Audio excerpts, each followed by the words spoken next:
Life lesson story. The chalk line on the playground. A story about courage, friendship, and crossing the limits we set for ourselves. The elementary school playground was always full of shouting, running, and laughter. But there was one quiet corner most children ignored, an old stretch of pavement near the fence where a faint chalk line curved across the concrete. Teachers never erased it. Students never stepped on it. And no one really knew who drew it. Except for a boy named Liam. Liam was 11, shy and small for his age. He wasn't very athletic, wasn't loud, wasn't the kind of kid who took up space. Most days he sat alone near the chalk line, tracing its faded curves with his shoe, wondering whether he'd ever be brave enough to cross it. Because for Liam, the chalk line wasn't decoration. It was a boundary. A promise he made to himself years ago. Don't try what you'll fail at. Stay where it's safe.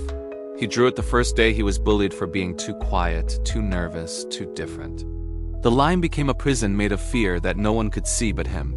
One spring afternoon, a new girl transferred into the school.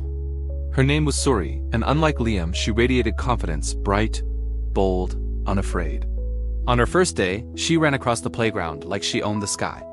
But instead of joining the large groups, she noticed Liam sitting alone. She walked over. "Why do you sit here?" Liam shrugged. "I like this spot." Suri squinted at the chalk line. "Did someone draw that?" Liam hesitated. "Me, a long time ago." "What for?" he swallowed. "To remind myself where not to go." Suri knelt and touched the faint line. "Does it still protect you?" Liam's throat tightened. "I don't know." Suri stood up. "Want to play tag? I'm not good at running." "So?" she smiled. "I'll run slow." Liam stared at the chalk line separating him from the rest of the playground, the games, the laughter, the noise. The world he'd shut himself out from. "I can't cross it," he whispered. Suri didn't roll her eyes or ask why. Instead, she sat down beside him, legs crossed. "Then we'll sit here until you can." Days passed. Every recess, Suri joined Liam at the chalk line. She talked about her favorite books, her cat named Orbit, the constellations she knew by heart. Sometimes she was loud, sometimes quiet, but always there. Slowly, as if the chalk itself was fading inside him, Liam began to laugh, to talk more, to uncurl the protective knots in his chest. One afternoon, Suri drew a new chalk line right beside his, perfectly parallel. "This one," she declared, "is mine." "Why?" Liam asked. "So you're not the only one with boundaries." Another day, she drew smiley faces across both lines. The next, she drew little rockets. The next, she wrote, "Boundaries are okay. Staying stuck isn't." Liam stared at the words for a long time. Then came the day everything changed.